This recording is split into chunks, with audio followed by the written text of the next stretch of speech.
আসসালামু আলাইকুম। আদর্শ গ্যাস ও গ্যাসের গতিতত্ত্বর দ্বিতীয় লেকচার সবাইকে স্বাগতম। আমরা আজকের লেকচারে ইনশাল্লাহ তপন স্যারের যে সকল অবজেক্টিভগুলো বাকি ছিল সেগুলো আমরা কমপ্লিট করে ফেলবো। Let's start.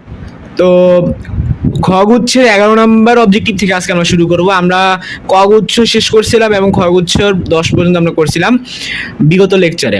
দুটি অণুর বেগ যথাক্রমে দিয়ে দিচ্ছে হচ্ছে 2 মিটার পার সেকেন্ড এবং 4 মিটার পার সেকেন্ড হলে অণুদের গড় বর্গবেগ কত? দেখো ভাইয়া, বেগকে তুমি আগে বর্গ করবা।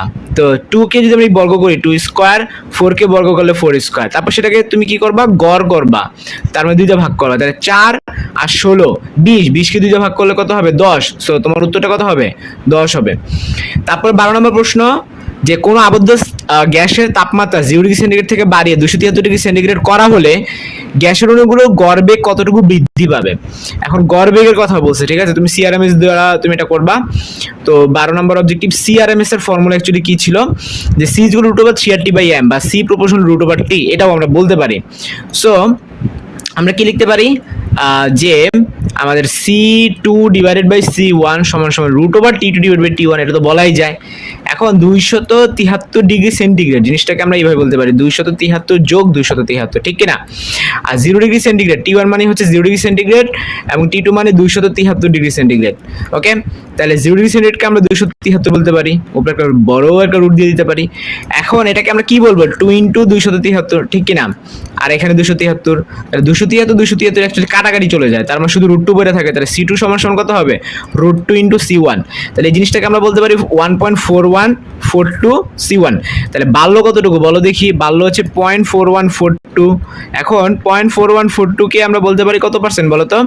41.42%। সো আমরা বলবো এটা বাড়ছে হচ্ছে 41.42%। এখন তুমি বলবো 41.42% তো নাই, ওটা নিকটতম যেটা পাবা 40%। সো এটাই হবে কি আমাদের সঠিক উত্তর। এখন ভাইয়া পরের অঙ্কটা কিন্তু একবারে সেম। আমরা হচ্ছে 12 নম্বর অঙ্কটা করছি।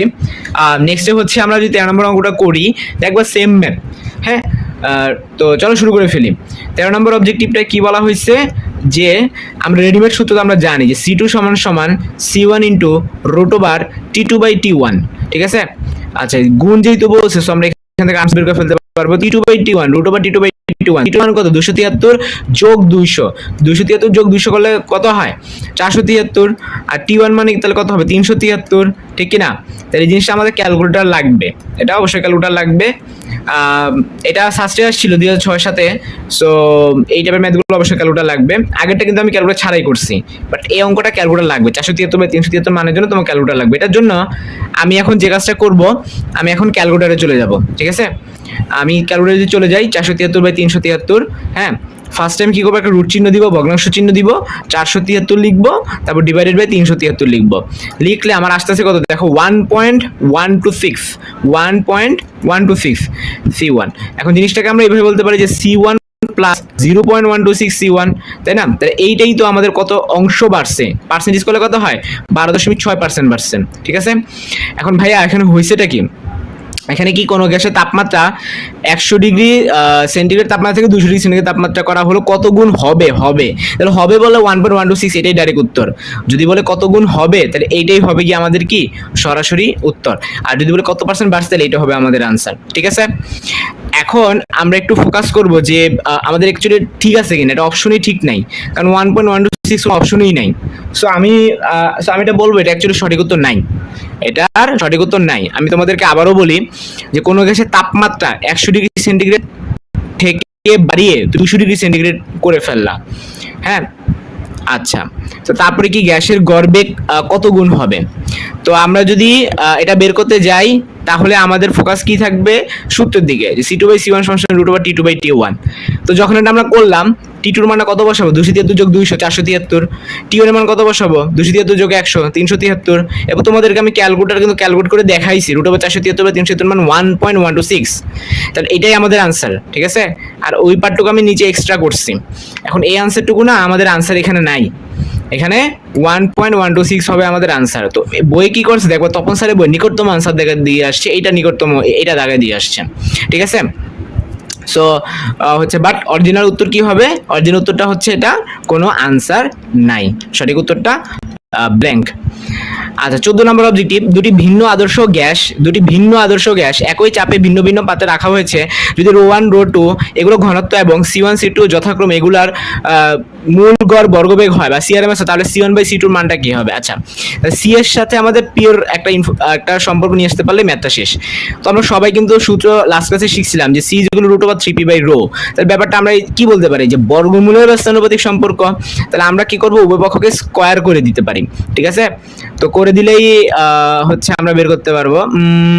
বের করতে বলছি কি C1 by C2। O C1 by C2 বের করলে স্কয়ার করা দরকার নাই, row one by row two বের করতে গেলে স্কয়ার করা লাগবে। দেখো কেন দরকার নাই, আমাদের রুলস কি ছিল, যদি কোনো একটা প্রপোর্শন উঠাইতে চাই বাম পাশে যেটা থাকবে এটা উপর নিচে দুইবার লিখতে হয়, ডান পাশে যেটা ছিল সেটা উপর নিচে দুইবার লিখতে হয়, ঠিক আছে? যেহেতু ব্যস্তানুপাতিক সম্পর্ক সো আমাদের তো কাহিনী করা লাগবে না, ডাইরেক্ট আমরা বসে দিতে পারি। ব্যস্তানুপাতিক মানে কি, এখানে 1 এখানে 2 হইলে এখানে 2 এখানে 1 হয়। সো আমাদের তাহলে উত্তর কি হবে বলো তো, root over row two by row 1, ঠিক আছে? সো এটা হবে আমাদের আনসার। কোনো আদর্শ গ্যাসের তাপমাত্রা কেলভিন স্কেলে দ্বিগুণ করা হলে, মানে টি কে যদি আমি দ্বিগুণ করি, হ্যাঁ, তাহলে CRMS কত গুণ বৃদ্ধি পাবে। দেখো ভাই, বৃদ্ধি শব্দটা দিয়েই একটা কাহিনী করছে, ঢাবি বুদ্ধিতে 15-16 আসছে। আমরা সবাই কি জানি, C proportional to root over T. তাহলে টি এর মান যদি তুমি 2 বসায় দাও তাহলে কত, রুট ওভার 2 এর মান কত, 1.4142, ঠিক আছে? যদি বলে কত গুণ বৃদ্ধি পাবে, এটা তো ভাইয়া বৃদ্ধি না, আমি যেটা বের করছি হচ্ছে C2 সমান সমান 1.4142 C1।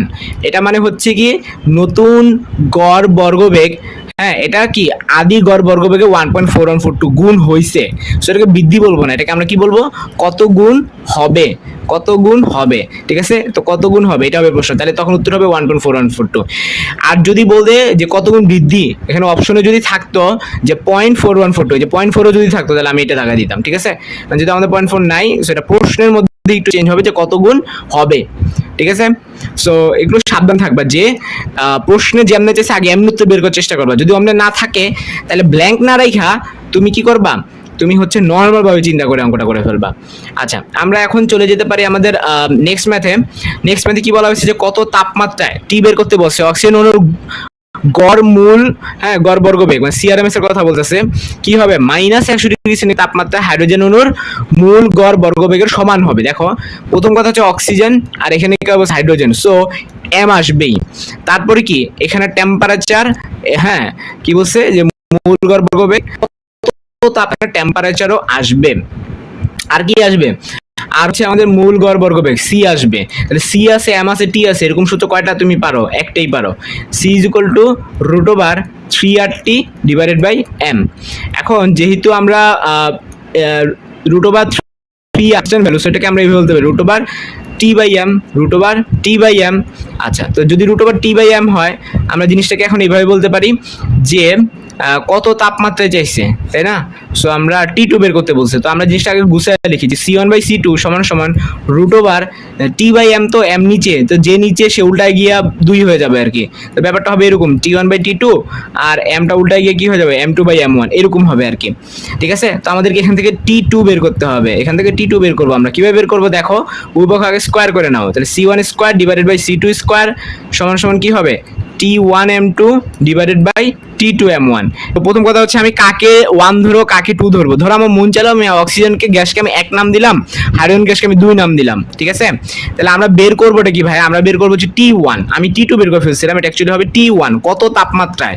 তো T1 যদি আমরা বের করতে চাই তাহলে কি লিখবো, T1 সমান সমান বাকি সব ওই পাশে পাঠিয়ে দাও। এখন এই জিনিসটা কাটাকাটি যাবে কারণ এই দুটো মান পরস্পর সমান। তাহলে T1 যদি আমরা বের করতে যাই ওই পাশে কি চলে যাবে T2 M1 আর নিচে কি থাকবে M2। এখন ভাইয়া T2 এর মান কত, T2 এর মান -100°C, এটা কি কেলভিন নিলে কত হয়, শুধু 173 হয়। M1 মানে কি, M1 মানে হচ্ছে অক্সিজেনের আণবিক ভর, কত 32 বসাবা। তারপর M2 মানে কি হাইড্রোজেন আণবিক ভর, তাহলে 32 আর 2 জন কাটাকাটি করে 16 হয়। তাহলে উত্তর কত হবে 173/16 কেলভিন, কিন্তু যে উত্তরটা বের হবে কেলভিন, বাট আমাদের অপশনগুলো সব ডিগ্রি সেন্টিগ্রেডে। তো 173 × 16 চলো আমরা ক্যালকুলেটরে বসিয়ে ফেলি, 173 × 16 তাহলে 173 × 16 কত আসতেছে দেখো 2768। এখন হয়েছে কি আমাদের তো ভাই এটা কেলভিনে উত্তর রাখা যাবে না, আমাদের এটাকে ডিগ্রি সেন্টিগ্রেডে কনভার্ট করতে হবে। তাহলে আমরা কি করব, জাস্ট আনসার -273 দিয়ে দিব, ঠিক আছে? তাহলে আমরা যে কাজটা করব, ধরো যেটা আছে, হ্যাঁ আমরা কি করব, আনসার জাস্ট 273 দিয়ে দিব, তাহলে কত আসবে 2495 আসবে। সো 2495 ডিগ্রি সেন্টিগ্রেড কিন্তু আমরা আনসার বলতে পারি, যেটা অপশন কতে আছে। 17 নম্বর অবজেক্টিভ, গ্যাসের অণুগুলোর মূল গড় বর্গবেগ মানে সিআরএমএস এবং পরম তাপমাত্রার মধ্যে সম্পর্কটা কিরকম? সি ইকুয়াল √3/m ছিল, তো সো √T, সো √T এর সাথে সেটা সমানুপাতিক। স্থির চাপে কোন তাপমাত্রায়, সো আমাদের টেম্পারেচার বের করতে বলছে, কোনো গ্যাসের মূল গড় বর্গবেগ বা সিআরএমএসটা প্রমাণ চাপ ও তাপমাত্রার কি হবে? অর্ধেক হবে। আচ্ছা, ব্যাপারটা খুবই সিম্পল, যে আমরা জানি সি ইকুয়াল টু √3RT/m। হ্যাঁ, এখন যেহেতু টি এর সাথে সম্পর্ক বলছে, তো আমরা কি বলছি? সি প্রপোর্শনাল টু √T আমরা বলতে পারি। এখন বলছে কোন তাপমাত্রা, সো আমরা T2 বের করবো, তাহলে T2/T1 বা জিনিসটাকে আমরা এইভাবে বলতে পারি, টি প্রপোর্শনাল টু কি হবে? সি স্কোয়ার আমরা বলতে পারি। তাহলে T2/T1 সমান কত হবে? C2/C1 এর হোল স্কোয়ার। হ্যাঁ, তো ওনারা বলে দিছি কি বলতো, কোন স্থির চাপে কোন তাপমাত্রায়, তো আমরা মানে হচ্ছে T2টা বের করব। হ্যাঁ, T2টা বের করব, যে কি হবে C2/C1 এর মানটা কত ওনারা বলেছে? অর্ধেক হবে। হ্যাঁ, যে এসটিপির অর্ধেক হবে, তার মানে C2/C1 এর মান হবে হাফ। তো C2/C1 এর মান যদি হাফ হয়, এটাকে স্কোয়ার করে দাও, হাফকে স্কোয়ার করে দিলে কত হয়? 1/4 হয়। ঠিক আছে, তো যদি এটা আমরা এখন 1/4 করে দিই, তারপর আমাদের T1 কিন্তু এই পাশে আসবে, তারপরে এই T1টা ওই পাশে যাবে, তাহলে T2 সমান কত হবে? T1 × 1/4। তো T1 এর মানটা আমাদের কত? T1 এর মান হচ্ছে আমাদের এসটিপি যেটা ছিল 273। তাহলে তোমার কাজ কি থাকবে? 273কে জাস্ট 4 দিয়ে ভাগ করে দিবা, দ্যাটস ইট। হ্যাঁ, তাহলে আনসার কত হবে? 273 ডিভাইডেড বাই 4। হ্যাঁ, কত? 68.25 আসছে। দেখি তো অপশনে আছে? হ্যাঁ, অপশনে আছে, অপশন খ। সো এটাই আমাদের সঠিক উত্তর।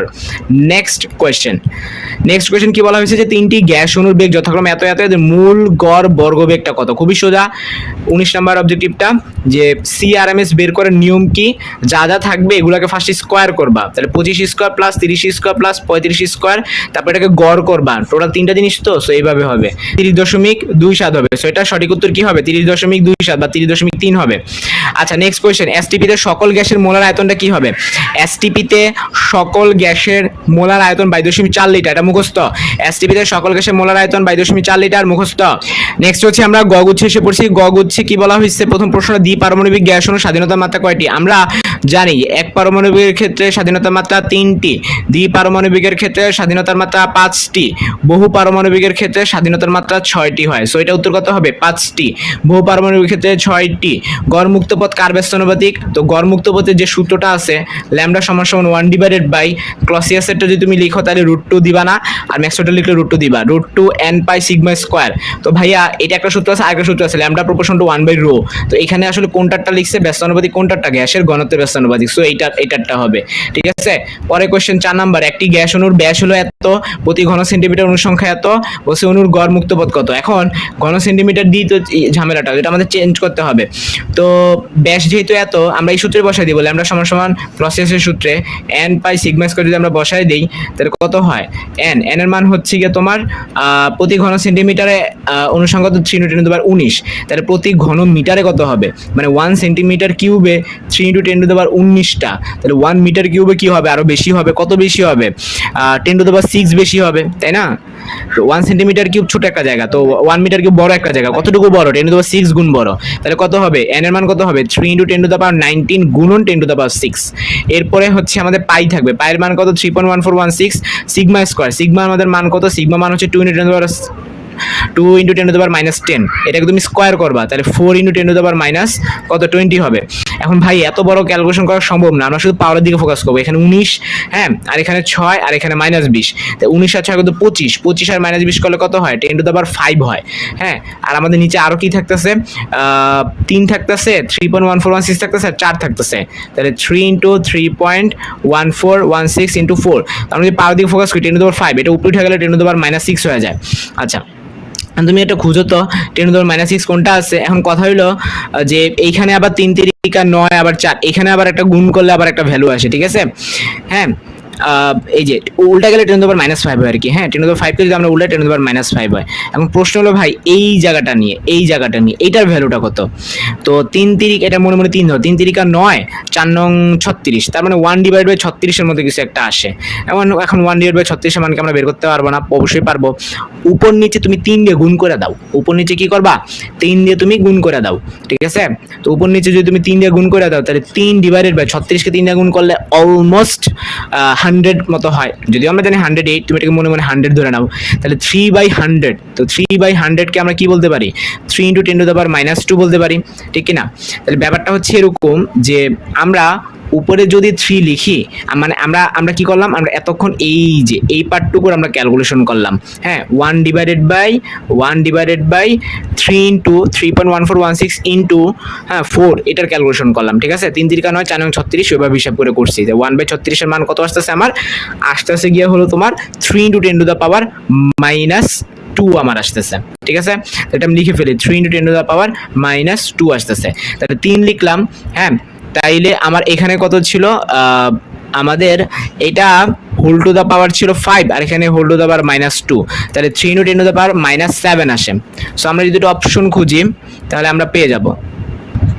তো হচ্ছে এই যে 3 × 10⁻⁷, এটা কিন্তু আমাদের মিটার এককে বের হয়েছে। এখন আমাদের কাজ কি? এটা সেন্টিমিটার এককে কনভার্ট করা, কারণ সবগুলো সেন্টিমিটার এককেই দিছে। তাহলে সেন্টিমিটার কিভাবে কনভার্ট করব? জাস্ট 100 দিয়ে গুণ করব। তো 100 দিয়ে গুণ করলে -7 -5 হয়ে যাবে, ঠিক আছে? সো এটা আমাদের উত্তর কত হবে? 3 × 10⁻⁵ সেন্টিমিটার।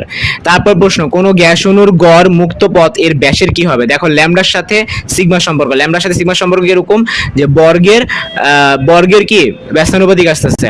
তাহলে এটা আমাদের আনসার কি হবে? বর্গের ব্যস্তানুপাতিক সম্পর্ক হবে। তো আমাদের নেক্সট কাজটা কি? যে কুয়েট 2017-18 সালের যে ম্যাথটা, যে অণুর ব্যাসটা দিয়ে দিছে। তো ব্যাসটা মানে কি? ব্যাসটা মানে হচ্ছে আমাদের হচ্ছে সিগমার মানটা দিয়ে দিছে। তারপর প্রতি ঘনমিটারে সংখ্যা দিছে, এন এর মান দিয়ে দিছে।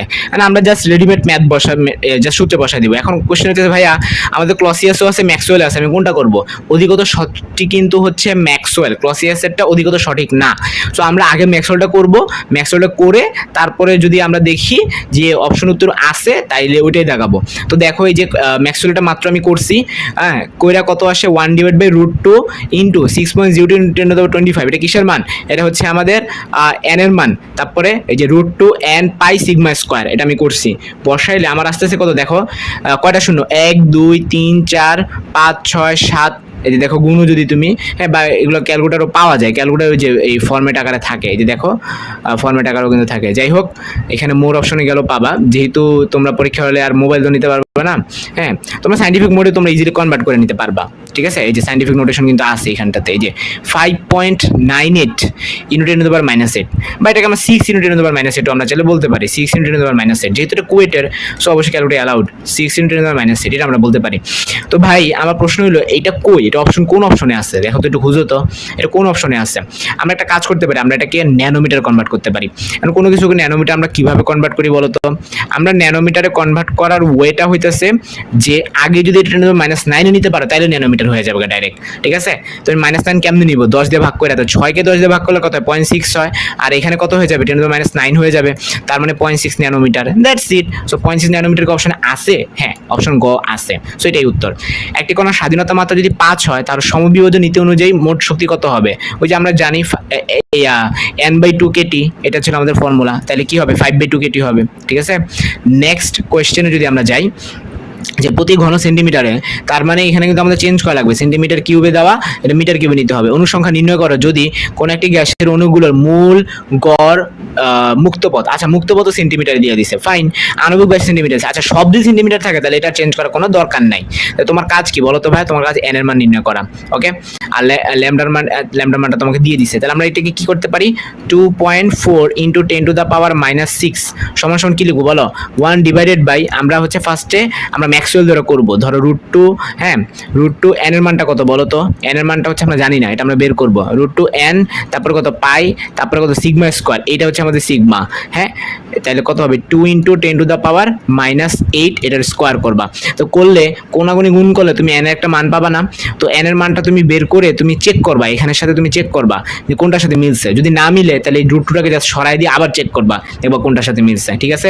সো আশা করি তোমরা এটা ভ্যালুটা বসালে ইজিলি সঠিক সঠিক উত্তরটা পেয়ে যাবে অপশন ক। নেক্সট কোয়েশ্চেন, একটি আদর্শ গ্যাসের প্রতিটি অণুর স্বাধীনতার মাত্রা কত? আদর্শ গ্যাসের কথা বলতেছে। এখন ভাই আদর্শ গ্যাসের জন্য আমরা নর্মালি আমরা দেখব যে বেসিক যে ইকুয়েশন ই কে সমান সমান সব জায়গায় 3/2 nRT, এটাই ছিল আমাদের কি আদর্শ গ্যাসের ইকুয়েশন। তাহলে এই যে 3 উপরে যেটা থাকে এটাই তো আমাদের স্বাধীনতার মাত্রা, সো স্বাধীনতার মাত্রাকে 3 ধরা হয়। ওকে, আমরা এখন চলে যাব আমাদের সর্বশেষ গুচ্ছে ঘ গুচ্ছ, যেটা আমরা আপেক্ষিক আর্দ্রতা বলতেছি।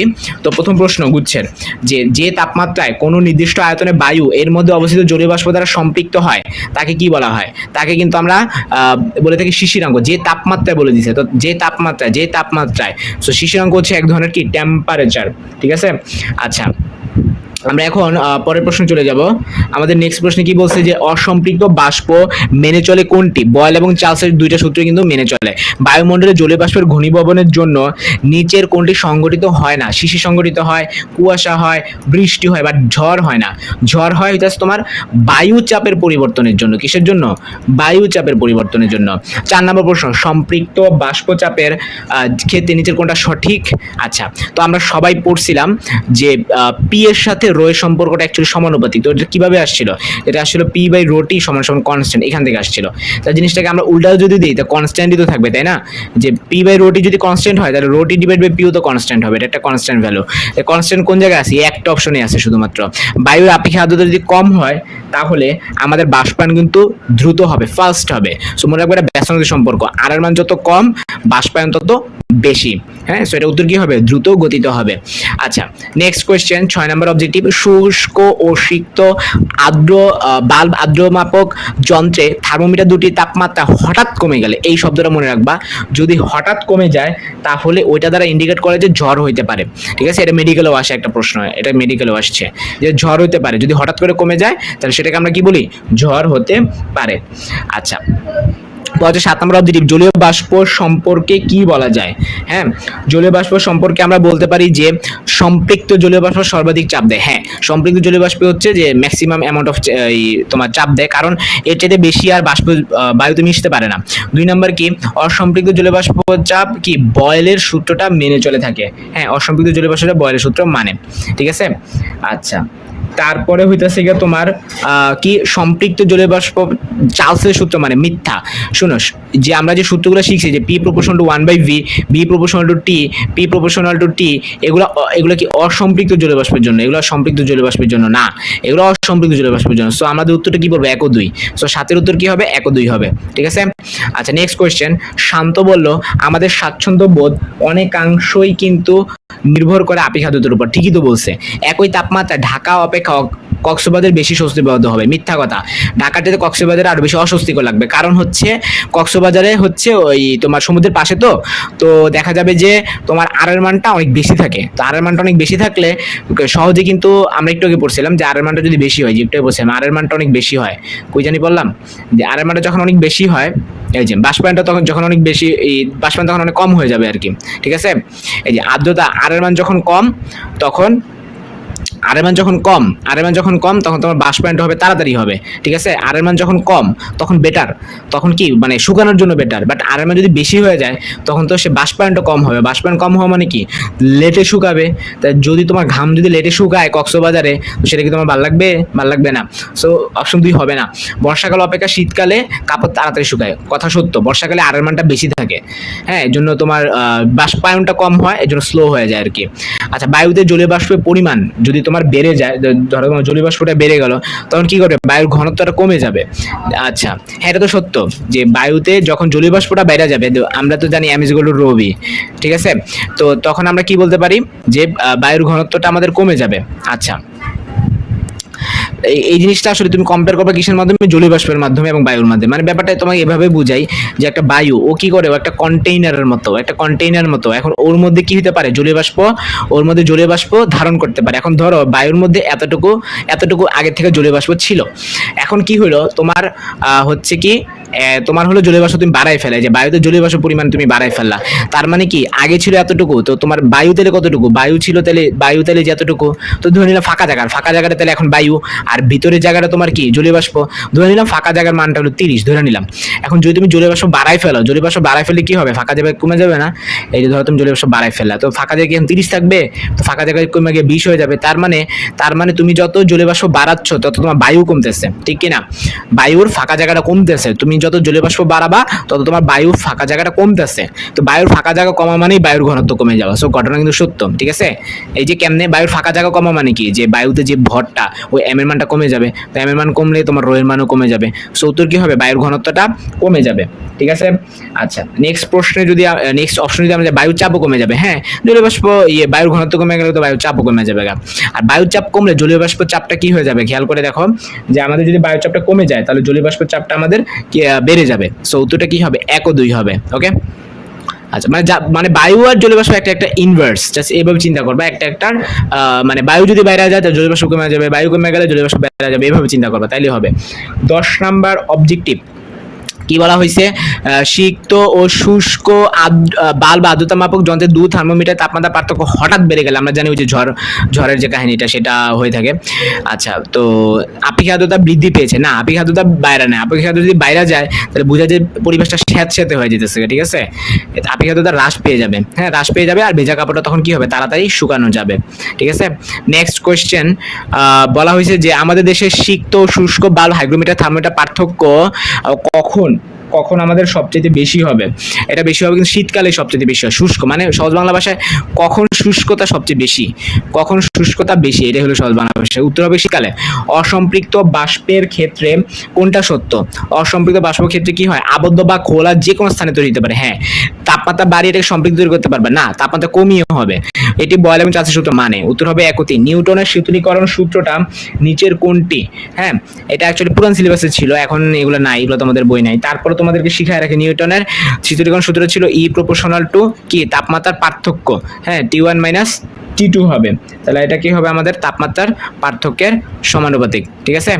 আচ্ছা, নেক্সট কোয়েশ্চেন, একটি 500 মিটার কিউব আয়তনের ঘরের বাতাসের তাপমাত্রা 37 ডিগ্রি সেন্টিগ্রেড, এয়ার কুলার ব্যবহার করার জন্য বাতাসের তাপমাত্রা কমে 22 ডিগ্রি সেন্টিগ্রেড হলো।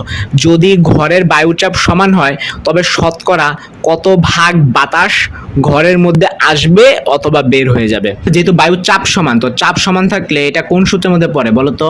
চাপ সমান হলে এটা হচ্ছে গিয়ে তোমার ভি প্রপোর্শনাল টু টি, অর্থাৎ চার্লসের সূত্র। তো চার্লস কি বলছিলেন? চার্লস বলছিলেন যদি পি যদি ফিক্স থাকে, তাহলে V proportional to T. V proportional টিকে আমরা এইভাবে লিখতে পারি, ভি2 বাই ভি1 সমান সমান টি2 বাই টি1। তো ভি2টা আমাদেরকে বের করতে হবে, তাহলে ভি2 সমান সমান কত হবে, টি2 বাই টি1 ইন্টু ভি1। তো টি2 বাই টি1 দেখো, আগে ছিল টেম্পারেচার ডিফারেন্সগুলো দেখো, আগে ছিল 27 ডিগ্রি, পরে হয়ে গেল 22 ডিগ্রি। হ্যাঁ, তাহলে আগে 27 পরে 22, তাহলে হচ্ছে পরে 22, মানে টি2 জায়গায় 22 ডিগ্রি সেন্টিগ্রেড। 22 যোগ 273 কত হবে, 295। আর টি1 এর মান কত, 37 যোগ 273 কত হবে, 310 হবে। ভি1 এর মান কত, 500 মিটার কিউব, তাহলে 500। তাহলে উত্তর কত হয়, তাহলে দেখো তো 295 ডিভাইডেড বাই আমাদের এখানে কত ছিল, 310, 295 310 515, ঠিক আছে? তো চলো ক্যালকুলেটর বসাই দিই। 295 কত হবে, চলো আমরা যদি বসাই, ফার্স্ট অফ অল উপরে যাব আমরা, 295 ইন্টু 500, ঠিক আছে? আর নিচে আমাদের কত হবে, 310 হবে। এটা বসাই দিলে আমরা যে মানটা পাবো এটা কিন্তু আমাদের পার্সেন্টেজ আকার না, এই মানটা হচ্ছে যদি আমরা একটু ফোকাস করি 475.8, তাহলে এটা আমার কত আসতেছে, 475.8।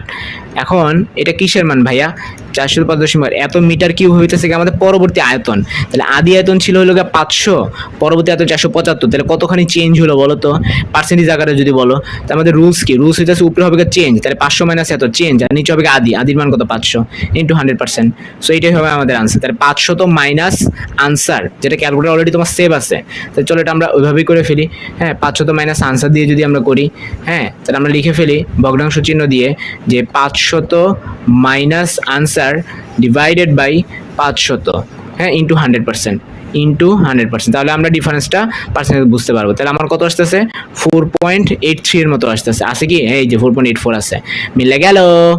পরের প্রশ্ন, একটি বড় পাত্রের আয়তন 480 মিটার কিউব এবং তাপমাত্রা 293 কেলভিন, তাপমাত্রা 298 কেলভিন উন্নীত করা হলে বায়ু শতকরা কত অংশ বেরিয়ে যাবে? একই প্রশ্ন, একবার একই প্রশ্ন। তাহলে আমরা B2 লিখে ফেলি। উপরে হবে কি আমাদের, উপরে হইতেছে গিয়ে T2, তো T2 এর মান কত ছিল আমাদের? 298 ছিল, তাই না? নিচে আমাদের T1 মানে 293 ছিল, আর B1 এর মান কত? 480। তো এটা আমরা ক্যালকুলেটর বসাবো, 298 480 293। হ্যাঁ, 298 480 লিখে ফেলি। 298 ইন্টু 480 ডিভাইডেড বাই কত? 293। ওকে, তাহলে 293। এটা আমার আসতেছে হচ্ছে তোমার 488.12, 488.2 আসবে। তো আমাদের এটা হইতেছে গিয়া কিসের মান? এটা অ্যাকচুয়ালি কি হয়ে গেল? বেড়ে গেল, তাই না? হ্যাঁ, এখন তো টেম্পারেচার বাড়াইছে, সো ভলিউমও বাড়বে। তাহলে তার মানে আমাদের কি হবে? 488.2 মাইনাস 480 ডিভাইডেড বাই আদি মান কত? 480 না? 480 বসাবা। তাহলে আনসার মাইনাস 480 ডিভাইডেড বাই 480, এটা হবে গিয়ে উত্তর। হ্যাঁ, তাহলে আমরা লিখে ফেলি আনসার মাইনাস 480 ডিভাইডেড বাই আমাদের কত হবে? 480 হবে। ইন্টু যদি আমরা 100% দিই, ইন্টু 100, তাহলে আমার আনসারটা এসে পড়বে কত? 1.7%-এর মতো। অপশনে কি আছে আদৌ 1.7%? হ্যাঁ, এই যে অপশন কয় আছে, 1.71%। নেক্সট কোয়েশ্চেন 16 নাম্বারটা, যে কোনো একদিন শিশিরাঙ্ক হচ্ছে 20 ডিগ্রি সেন্টিগ্রেড এবং আপেক্ষিক আর্দ্রতা হলো 75%। ঠিক আছে, তো আমরা সবাই জানি আপেক্ষিক আর্দ্রতার সূত্র একটাই, আর এগুলো ছোট হাতের f ডিভাইড বাই বড় হাতের f ইন্টু 100%। তো আর এর মান যদি দিয়ে দেয় 75%, তাহলে আমরা কি লিখতে পারি? যে 75% সমান ইন্টু 100 ডিভাইডেড বাই ছোট হাতের f ডিভাইড বাই বড় হাতের। ছোট হাতের f মানে কি? শিশিরাঙ্কের সম্পৃক্ত জলীয় বাষ্প চাপ, আর বড় হাতের f মানে কি? বায়ু তাপমাত্রা সম্পৃক্ত জলীয় বাষ্প চাপ। তো শিশিরাঙ্কেরটা দিয়ে দিছে, ছোট হাতের f এর মান দিয়ে দিছে। হ্যাঁ, ছোট হাতের f এর মান দিয়ে দিছে, তার মানে 17.7 into 10 to the power minus, এটা কত? 10 টু দ্য পাওয়ার হচ্ছে minus 3, 10 to the power minus 3 হবে। তাহলে এটা যদি মাইনাস 3 হয়, তাহলে বড় হাতের f এর মানটা আমরা বাইর করব কোনাগুনি গুণ করে। ঠিক আছে, তাইলে বড় হাতের f সমান 17.7 into 10 to the power minus 3 into 100 divided by 75। ঠিক আছে, তাহলে কত দ্বারা আমরা চলো একটু দেখি। 17.7 ইন্টু, আমরা যদি ভগ্নাংশতে যাই, 17.7 ইন্টু 10 টু দ্য পাওয়ার কত? 10 টু দ্য পাওয়ার হচ্ছে গিয়ে তোমার মাইনাস 3, তারপর ইন্টু হবে গিয়ে 100, 10 to the power minus 3 into 100 divided by 70। এটা বসালে আমাদের আনসারটা আসবে কত? 0.0256। তো এই জিনিসটাকে আমরা যদি ইয়াতে কনভার্ট করি, পাওয়ারে কনভার্ট করি, তাহলে কত হয় বলো দেখি? তুমি জাস্ট ডিজিটগুলো ডানে নাও। হ্যাঁ, 1 2, হ্যাঁ 3 বার তুমি ডানে নিলে 25.2 into 10 to the power minus 3 আসে। হ্যাঁ, 25.2 into 10 to the power minus 3। এখন তুমি একটু খুঁজো তো এটা কোন জায়গায় আছে। 25.2 into 10 to the power minus 3, minus 3 ওয়ালা অপশন কিন্তু আমি একটাতেই পাইছি। হ্যাঁ, হয়তো পুরোপুরি মিলে নাই 25.2, বাট একটা বড় একটা অংশ তো মাইনাস পাওয়ারটা তো মিলে গেছে। তাহলে এটা আমরা উত্তরটা কত বলতে পারি? যে 16 এর আনসারটা হবে আমাদের ঘ। ঠিক আছে, আচ্ছা আমরা এখন নেক্সট কোয়েশ্চেন চলে যাব। বায়ুর আপেক্ষিক আর্দ্রতা যদি কম হয়ে যায়, এটা আমরা কিছুক্ষণ আগে সলভ করছিলাম, যে আমাদের বাষ্পায়ন কিন্তু বেড়ে যাবে, সো তাড়াতাড়ি হবে। শিশিরাঙ্ক বলতে কিন্তু তাপমাত্রা বোঝায়। আকাশ মেঘলা থাকলে শিশির পড়ে না। এখন কেন, মানে রিজনটা কি? রিজনটা হইতেছে এটা তাপপ্রদীপ পদার্থ। আকাশ কি ধরনের, মেঘ কি ধরনের পদার্থ? তাপপ্রদীপ পদার্থ। এটা মেডিকেলে কিন্তু আসছে, এটা একবার দুইবার না, কয়েকবার আসছে এটা। শুষ্ক ও আর্দ্র বাল্ব হাইগ্রোমিটার সাহায্যে আবহাওয়া পূর্বাভাসের জন্য নিচের কোনটা সঠিক? তো হচ্ছে প্রথম নাম্বার পরি, থার্মোমিটার দুটি পাঠের পার্থক্য যদি না থাকে, তাহলে বাতাস সম্পৃক্ত হয়ে গেছে। হ্যাঁ, যে ধরো তোমার আর্দ্র আর শুষ্ক যদি কোনো টেম্পারেচার ডিফারেন্স যদি নাই থাকে, তখন তুমি বুঝবা কি সম্পৃক্ত হয়ে গেছে। আর বাকি সকল ক্ষেত্রে কি বলবা? সেটা অসম্পৃক্ত রয়ে গেছে। আচ্ছা, লাস্ট কোয়েশ্চেন 21 নম্বর কোয়েশ্চেনটা, যে কোন স্থানে অসম্পৃক্ত বাষ্প ছোট হাতের f এবং সম্পৃক্ত বাষ্প বড় হাতের f এর মধ্যে সঠিক সম্পর্ক কত? মনে রাখবা যে সম্পৃক্তটা অলওয়েজ বড়। কারণ কি? সম্পৃক্ত জিনিস কি? সে মানে হয়ে গেছে শেষ, এরপরে আর হইতে পারে না। মানে ওই যে চিনি দিয়ে পানি গোলার ব্যাপারটা, যে ধরম চিনিতে পানি গুলতে, এই পানিটা আমি কি করতেছি? চিনি মিশাইলাম, গুললাম, গুলে গেল, আবার মিশাইলাম, গুললাম, গুলে গেল, গুলতে গুলতে গুলতে একটা পর্যায়ে এসে কিন্তু সে আর গুলবে না। তাহলে ওইটা সম্পৃক্ত না, তো ওইটাই তো ম্যাক্সিমাম ভ্যালু। তার মানে বড় হাতের f এর মানটা অলওয়েজ ছোট হাতের f এর চেয়ে বড় হয়। সো এরই মাধ্যমেই আমাদের অবজেক্টিভ সলভ করা শেষ। আশা করি তোমরা পুরোপুরি বুঝতে পারছো। আমাদের কিন্তু 10-এর ঘয়ের 21-এর পরে আর কোনো অবজেক্টিভ বাকি নাই। সো তোমাদের যদি কোনো ধরনের প্রবলেম থাকে, অবশ্যই কমেন্ট সেকশনে জানাবা।